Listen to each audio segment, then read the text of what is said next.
Okay, hi once again everyone. This is Professor Sebastian back. We're at the bottom of page 47 in our statistics class notes.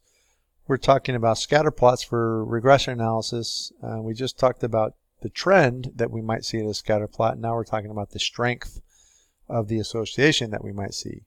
So scatter plots with large amounts of scatter or large vertical variation, in other words, the up and down direction variation, indicate a weak association. Scatter plots with small amounts of scatter or little vertical variation indicate a strong association. So on page 48, here's an example.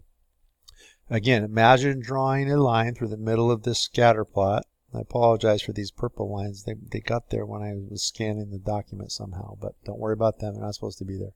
Imagine a line with your eye through these, and imagine a line of your eye through this scatter plot.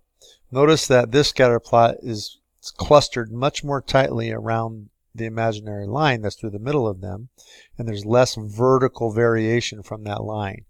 This line, if I were to draw it through, there's much more vertical variation. So this is a weaker correlation on this side. This side is a stronger correlation. So is there a stronger association between height and weight or between waist size and weight in this sample? So this example is height versus weight. This example is waist size versus weight.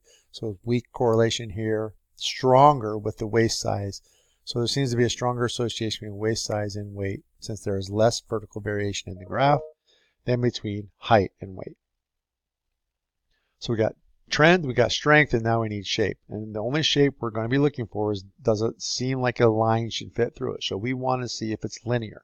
Scatter plots that cluster around a line model linear trends, right? This is a linear trend because it seems natural to try to fit a line through here. In fact, this scatter plot shows there is a strong, right? Very little vertical variation. It's positive up a hill. And it's linear. So strong positive linear trend between total fat and fast food items and number of calories.